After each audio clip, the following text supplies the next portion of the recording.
तो आदाब, नमस्कार, गुड इवनिंग, सत श्री अकाल। एक बार फिर आप तमाम लोगों का स्वागत है क्राइम तक की कहानी के इस एपिसोड में। उम्मीद है पूरी फैमिली अच्छी होगी, अपना और अपनों का ख्याल रख रही होगी। आज की कहानी शुरू करूं उससे पहले पूरी क्राइम तक फैमिली मेंबर को हैप्पी धनतेरस की हार्दिक बधाई। अब आज से त्योहारों का सिलसिला शुरू हो जाएगा। जब धनतेरस की बात आती है तो बहुत बार मैंने ये सोचा कि ये धनतेरस क्यों मनाते हैं, धनतेरस की कहानी क्या है। और मुझे जब पता चला कि इसकी असली कहानी क्या है, क्योंकि मैंने देखा सोशल मीडिया, गूगल, तरह तरह की बातें हैं, तो अब यकीन मानिए धनतेरस की जब मैंने कहानी सुनी तो मुझे लगा कि जैसी कहानियाँ मैं आपको सुनाता हूँ उससे बहुत ज़्यादा हटकर नहीं है। इस कहानी में भी लालच है, इस कहानी में भी साजिश है, इस कहानी में भी अच्छे लोग हैं, इस कहानी में भी बुरे लोग हैं। और धनतेरस मनाने की असली कहानी क्या है मुझे बताया किसी ने, और फिर मुझे लगा मैं आपको सुनाऊं। पर मुझे लगा कि जो कहानी जिन्होंने खुद मुझे सुनाई, अगर उन्हीं की ज़ुबानी आपको सुनाऊं तो शायद ज़्यादा इंसाफ होगा इस कहानी के साथ। तो आज की कहानी आपको सुनाऊं उससे पहले ये धनतेरस क्यों मनाते हैं, धनतेरस के पीछे की कहानी क्या है। मेरे कुलीग, मेरे साथी इस वक्त मेरे साथ हैं, ज्योतिष प्रवीण मिश्रा जी। अक्सर आप इनको टीवी पे देखते होंगे। बहुत बहुत स्वागत। तो एक तो प्रवीण साहब आपका, और अजीब सी बात यह है कि कहाँ जुर्म कहाँ धर्म, तो आज जुर्म और धर्म एक साथ है जी। तो मेरा यही है कि जब से मैंने सुना, आज आपने जब बताया धनतेरस क्यों मनाते हैं, धनतेरस की कहानी क्या है, ये आपसे जानना चाहता हूँ। जी सर, जैसे कि आपने बताया कि कई कथाएं प्रचलित हैं, सोशल मीडिया में हम लोग देख रहे हैं, गूगल में हैं, लेकिन जो सबसे प्रमाणिक कथा है, जो हमारे विष्णु पुराण में वर्णन है और भी पुराणों में वर्णन मिलता है, वो समुद्र मंथन से जुड़ी हुई है। एक बार देवता भगवान विष्णु के पास गए और उनसे जानना चाहा कि ऐसा कोई है रहस्य, हमें बताइए जिससे कि हम अमर हो सकें। तो भगवान विष्णु ने कहा इसके लिए समुद्र मंथन करना चाहिए। तो मंथन क्या होता है हम आपको पहले बताते हैं। जिस तरीके से आप अपने घर में दूध से दही बनाते हैं, फिर दही को मथानी से मथ करके मक्खन निकालते हैं, फिर उसमें से घी निकालते हैं, तो वो घी एक तरह का अमृत है।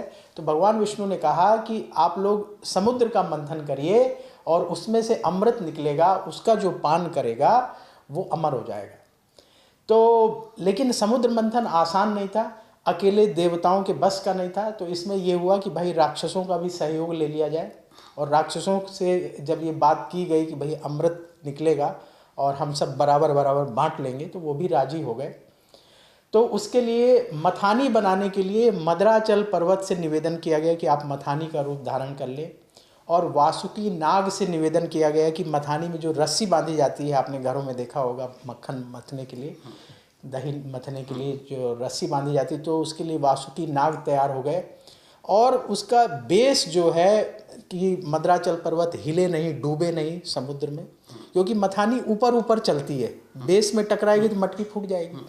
तो उसके लिए भगवान विष्णु स्वयं तैयार हुए और उन्होंने कच्छप का रूप धारण किया, कछुए का। और भगवान विष्णु का वो कुर्मा अवतार कहा जाता है। तो वो नीचे बेस में चले गए, उसके ऊपर मद्राचल पर्वत बैठा, फिर वासुकी नाग की मथानी बनाई गई, वो रस्सी बनाई गई, और जो है मंथन शुरू हुआ।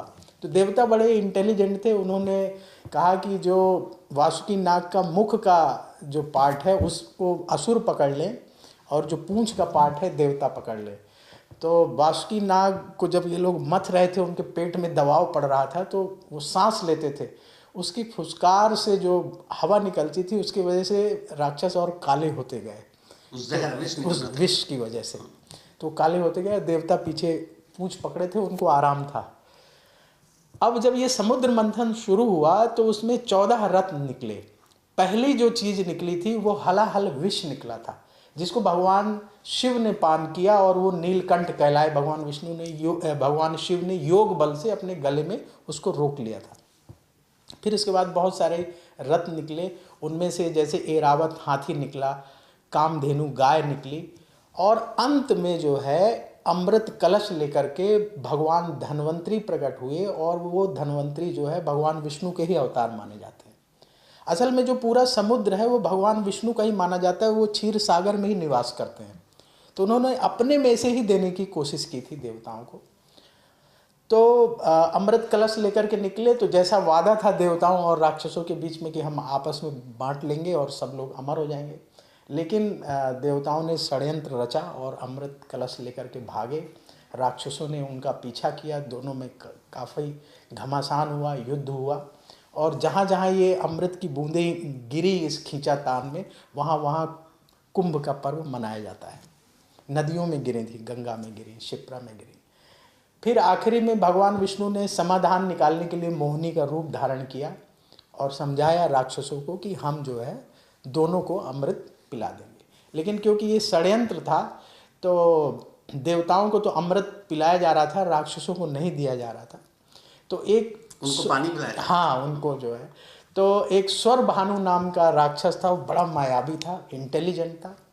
उसको ये पता लग गया कि भगवान विष्णु जो है देवताओं को तो अमृत पिला रहे हैं पर हमें नहीं मिल रहा है, तो वो देवताओं का रूप बना करके उनकी पंक्ति में बैठ गया। दोनों अलग अलग लाइन में बैठे थे। तो सूर्य और चंद्रमा ने देख लिया कि ये स्वर भानु तो हमारी लाइन में आके बैठ गया। तो उन्होंने भगवान विष्णु को कहा कि ये जो है राक्षस है। तब तक भगवान विष्णु उसके हाथ में अमृत दे चुके थे, वो पान कर चुका था, उसके कंठ तक पहुंच गया था। तो भगवान विष्णु ने सुदर्शन चक्र चलाया और उसके कंठ को काट दिया। ऊपर का पार्ट राहु कहलाता है और जो धड़ का पार्ट है वो केतु कहलाता है। तो इस तरीके से समुद्र मंथन से जो असली कहानी धनतेरस की ये है कि जो अमृत कलश लेकर निकले थे भगवान धन्वंतरी, उनका जन्मदिन था और ये इसी दिन था, धन त्रयोदशी के दिन। तो त्रयोदशी तिथि के दिन जब वो अमृत कलश लेकर के निकले थे तो उन्हें देवताओं का डॉक्टर माना गया, क्योंकि वो औषधि थी अमृत जो अमर बनाती थी। तो उनके जन्मदिन को मनाने की परंपरा शुरू हुई, वहाँ से ये धनतेरस की परंपरा शुरू होती है और आज तक हम उसको मनाते हैं। लेकिन यहाँ ये बताइए कि धनतेरस पे ये जो मैं सुनता आया हूँ शुरू से, अपनी टीम में भी बहुत लोग बात करते हैं कि आज के दिन सोना खरीदो, बर्तन खरीदो, पीतल खरीदो, तांबा खरीदो, नई गाड़ी खरीदो, कुछ भी खरीदो। जी जी जी। तो ये उसका इससे क्या रिश्ता है? सीधे सीधे सर कहा जाए तो कोई रिश्ता नहीं है, क्योंकि धन त्रयोदशी के दिन देवताओं के डॉक्टर धन्वंतरी का जन्म हुआ था। उस दिन हमें उनका जन्मदिन मनाना चाहिए और स्वास्थ्य से बड़ा कोई धन नहीं है। अगर आप स्वस्थ रहेंगे तो आप सब कुछ अर्जित कर लेंगे। तो धनतेरस के दिन सबसे अच्छा जो कार्य है वो है ज़रूरतमंद गरीब लोगों की मदद करना, उनके लिए दान करना। और सबसे बड़ा जो दान है औषधियों का दान। अब औषधियों का दान हम ऐसे कर नहीं सकते, संभव नहीं है।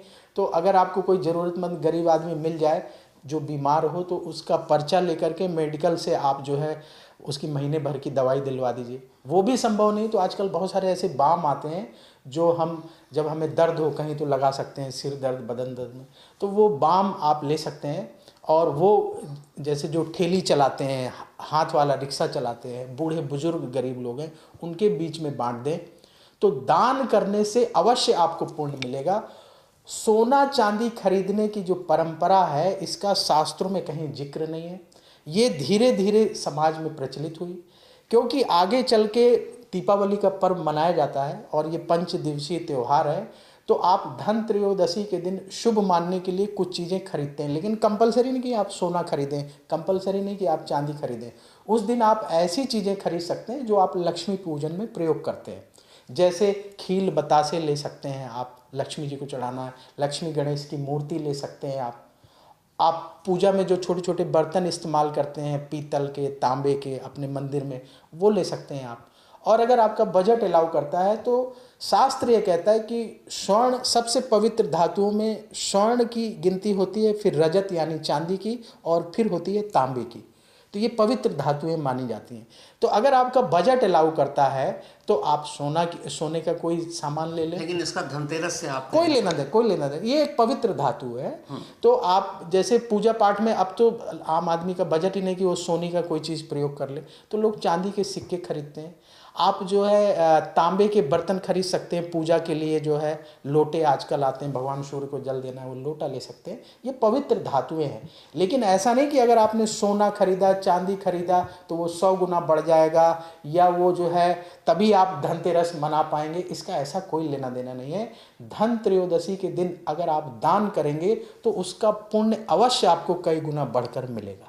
मतलब खरीद कर घर में जमा करने की बजाय अगर ज़रूरतमंद और गरीबों की आप मदद करें, जी जी, और ख़ास तौर पर जैसा आपने बताया औषधि यानी मेडिसिन, हाँ, मेडिकल से रिलेटेड चीज़ें जो इस लायक नहीं है, और अगर आप मदद करते हैं उनकी, चाहे दवाओं के तौर पर ये, तो शायद ज़्यादा पुण्य मिले। बिल्कुल, क्योंकि आप धन्वंतरी जी का बर्थडे सेलिब्रेट कर रहे हैं, तो धन्वंतरी जी को तभी ऐसा तो नहीं धन्वंतरी जी के नाम से वो धन उठा के और फिर लोगों ने यही सोच लिया। बिल्कुल बिल्कुल सर, यही जैसे धन्वंतरी त्रयोदशी था, त्रयोदशी तिथि के दिन भगवान धन्वंतरी का जन्म हुआ था, भगवान विष्णु के अवतार हैं, तो वो शॉर्ट फॉर्म बनते बनते धन त्रयोदशी आ गया और बाजारवाद ने उसको पकड़ लिया। और आज जो है, जो सोना चांदी बेच रहे हैं, जो गाड़ी बेच रहे हैं, वो अपने लिए तो ना गाड़ी खरीद रहे हैं, ना अपने लिए सोने के सिक्के रख रहे हैं, ना चांदी के, आम जनता को बेच रहे हैं जा करके।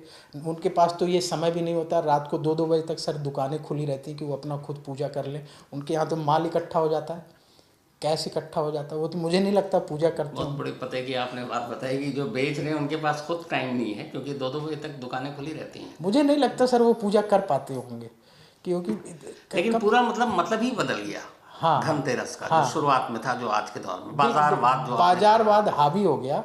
तो मेरे असल में मन में ये सवाल था कि धनतेरस की कहानी क्या है। और जब मुझे प्रवीण भाई ने बताया तो मुझे बड़ा इंटरेस्टिंग लगा, और इसीलिए मैंने कहा कि फिर ये कहानी, क्योंकि मैंने यहाँ चेक किया, मेरी टीम में बहुत सारे लोगों को पता नहीं था, इवन शिकारपुरी को भी कुछ नहीं मालूम, इससे तो खैर कुछ भी नहीं मालूम। तो इसीलिए मैंने कहा कि सीधे इन्हीं की ज़ुबानी आपको ये कहानी सुनाऊँ, तो कम से कम इसका मतलब आप भी समझें, और नई जानकारी हमेशा अच्छी होती है। तो बहुत बहुत शुक्रिया, धन्यवाद आपका प्रवीण भाई। जी जी, थैंक यू सो मच। और क्राइम तक के दर्शकों का भी धन्यवाद, आप प्रेम बनाए रखें। तो अभी आपने धनतेरस की कहानी सुनी। जैसा मैंने कहा था कि इसमें बहुत सारी चीज़ें ऐसी थी इस जो नहीं थी जानकारी, और मेरे मन में ये सवाल था कि आखिर धनतेरस क्यों। बट आज जो प्रवीण मिश्रा जी ने बताया कि कैसे बाजारवाद ने पूरा मतलब बदल दिया है।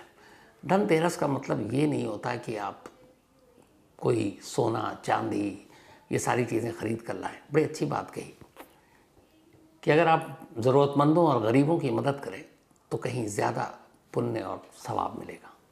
खैर, हैप्पी धनतेरस। एक बार फिर से आप तमाम लोगों को वापस आते हैं अपनी आज की कहानी के ऊपर। बात 21 जनवरी 2019 की है। चेन्नई का एक बहुत बड़ा डंपिंग ग्राउंड है, डंपिंग यार्ड।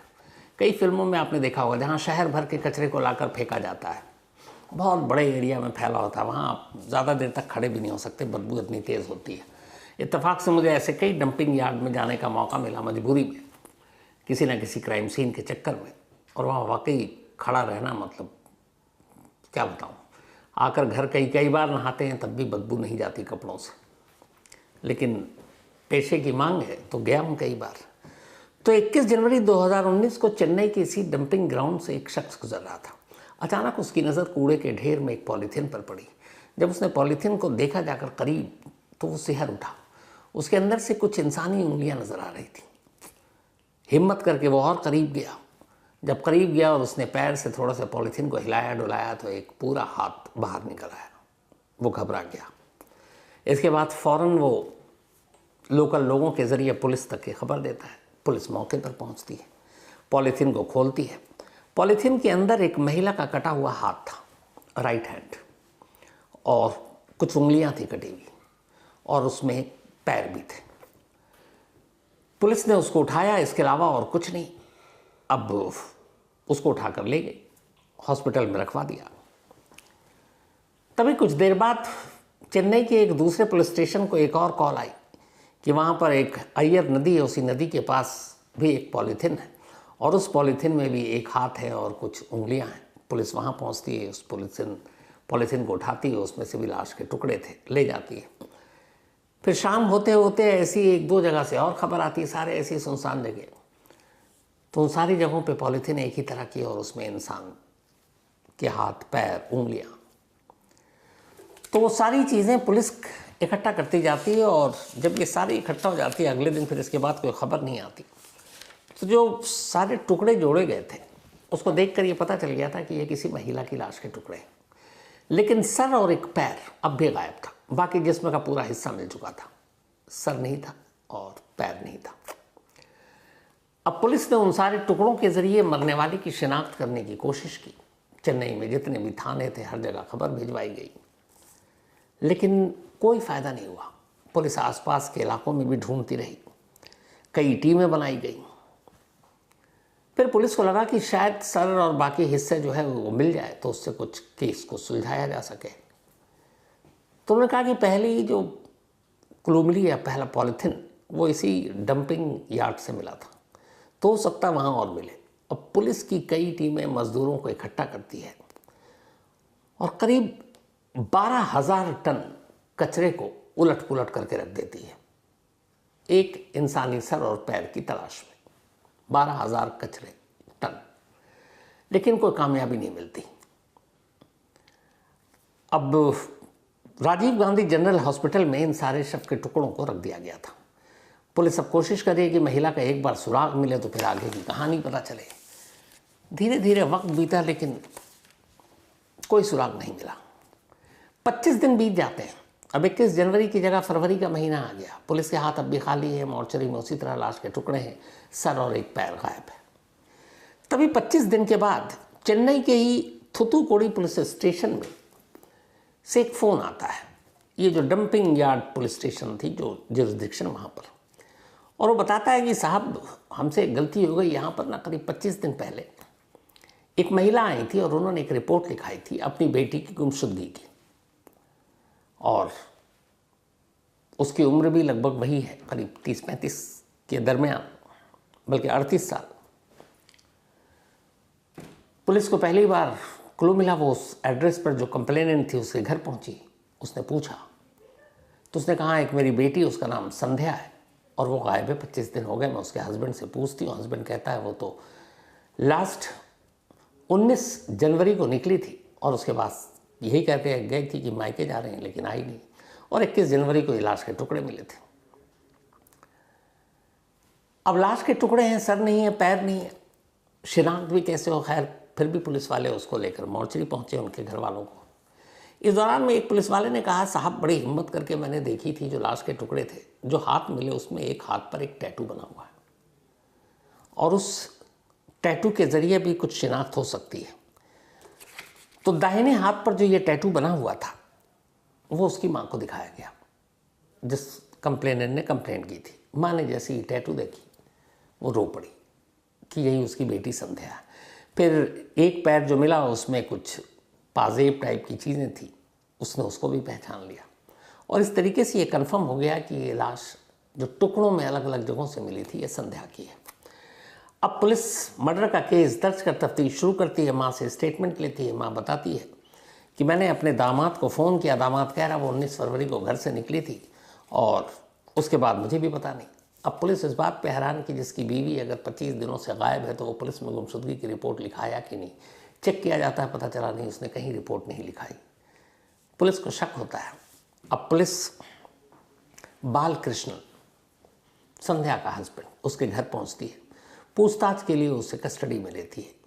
बालकृष्ण जो तमिल फिल्मों में एक प्रोड्यूसर हुआ करते थे और उन्होंने लास्ट एक फिल्म बनाई जो बॉक्स ऑफिस पर बुरी तरह से पिट गई, माली हालत ख़राब थी।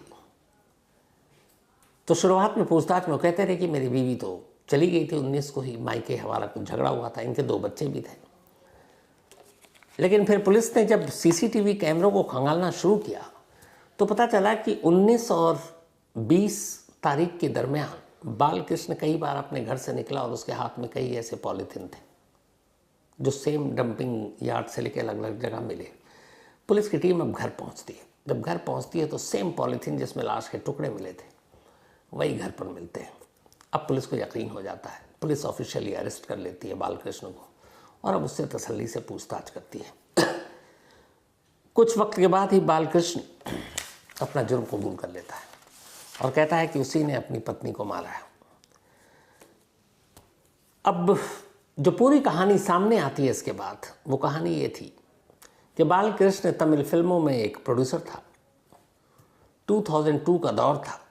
संध्या अपने छोटे से शहर से चेन्नई आई थी एक एक्ट्रेस बनने के लिए।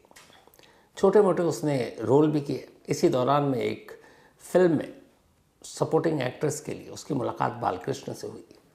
2002 की ये बात थी। दोनों मिले, उसके बाद दोनों में दोस्ती हुई, फिर प्यार हो गया, फिर दोनों ने शादी करने का फैसला कर लिया और दोनों ने शादी कर ली। बाद में दोनों के बच्चे भी हुए। अब संध्या एक प्रोड्यूसर की वाइफ थी और फिल्मों में अपना ट्राई कर रही थी। कुछ छोटे मोटे रोल मिले भी, लेकिन जो उसका सपना था वो पूरा नहीं हो पा रहा था। इस दौरान में बालकृष्ण की भी कुछ फिल्में जिसमें पैसे लगाए वो सब डूब गए।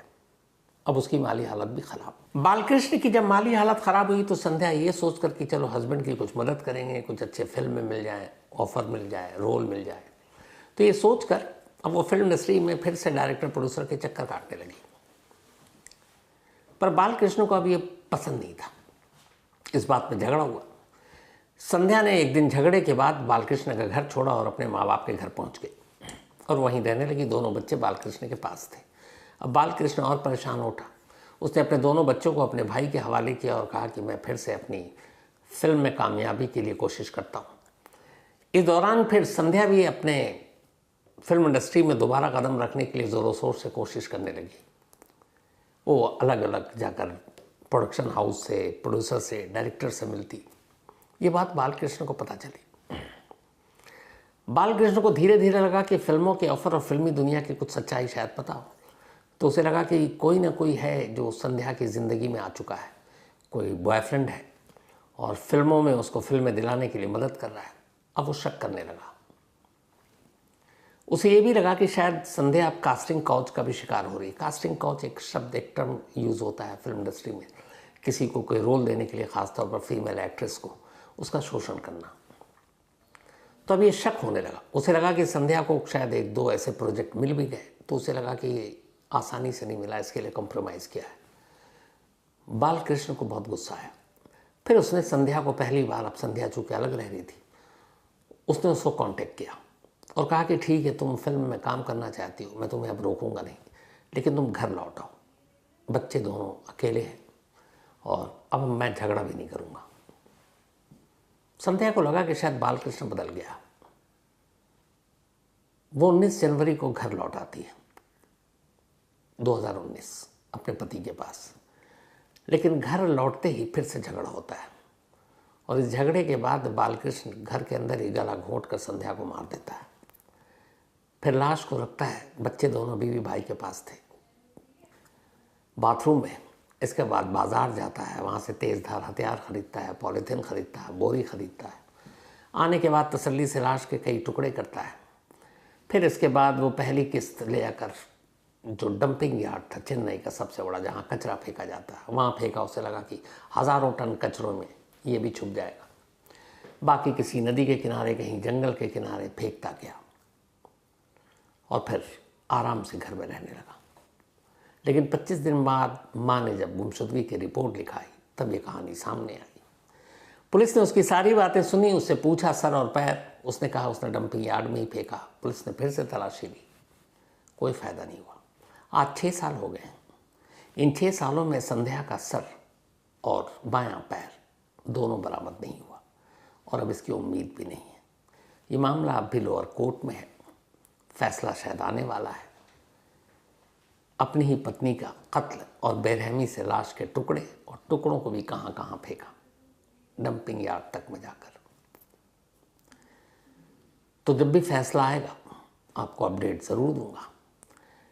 फिलहाल इसके साथ ही कहानी में आज इतना ही, लेकिन कहानी ख़त्म करूं उससे पहले एक तो फिर से धनतेरस की आप सभी को बहुत बहुत बधाई। कल छोटी दिवाली है, तो छोटी दिवाली की भी हार्दिक बधाई। हैप्पी दिवाली, छोटी दिवाली। और मंडे को दिवाली है तो हैप्पी दिवाली। कल तो वैसे ही संडे कहानी होती नहीं, मंडे दिवाली है तो मंडे को बिल्कुल भी नहीं होगी, क्योंकि आप सब लोगों के साथ मैं भी छुट्टी करूँगा। तो अब हमारी मुलाकात होगी ट्यूसडे को। अच्छे से दिवाली मनाइएगा। अपने घर को रोशन करने के साथ साथ अगर आपके आसपास कोई ऐसा शख्स दिखे जिसकी ज़िंदगी में अंधेरा हो, ज़रा सी रोशनी उसकी ज़िंदगी में अगर आप ला देंगे तो दिवाली में और 4 चांद लग जाएंगे। क्योंकि सामने वाले के चेहरे पर एक मुस्कुराहट लाना, उससे बड़ा काम कोई नहीं है। तो मौका मिले तो ये काम ज़रूर कीजिएगा। अपने घर को भी जगमगाइए और उन लोगों के भी घर को जगमगाइए, शायद जो मजबूर हों, लाचार हों। तो वंस अगेन पूरी क्राइम तक फैमिली मेंबर को, क्राइम तक टीम की तरफ से happy Diwali, happy Dhanteras, happy छोटी दिवाली। मुलाकात होगी मंगल को रात 9 बजे किसी नई कहानी के साथ। तो अपना और अपनों का ख्याल रखिएगा। Thank you very much.